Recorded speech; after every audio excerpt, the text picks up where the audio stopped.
Good morning, friends. Paul here. For years, I've struggled with caffeine.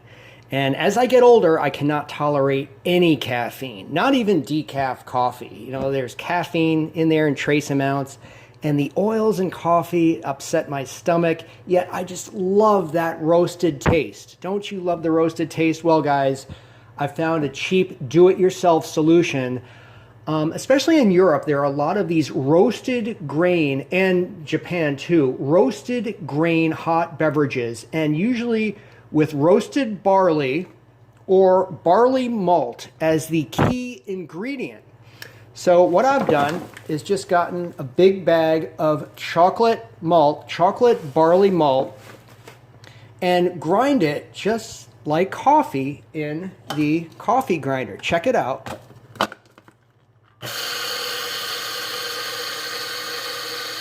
Look at how that comes out.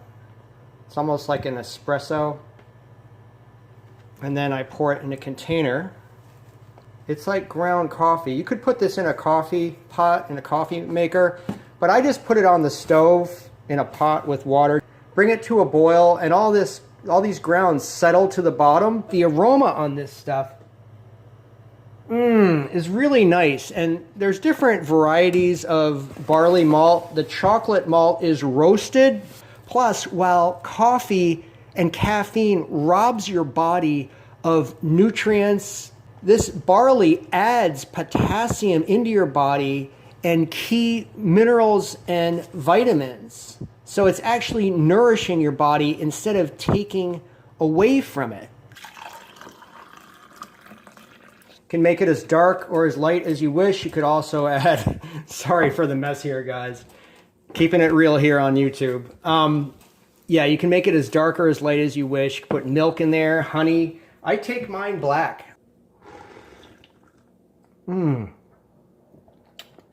there's that roasted flavor. A little bitter on the back end, but that trademark sweetness of the chocolate malt. That's the key right there. No better way for me to start the day or enjoy after dinner. It's totally safe because there's absolutely no caffeine in it. Do it yourself roasted barley malt beverage. Fresh ground in the coffee maker. Win-win. You guys have a great day.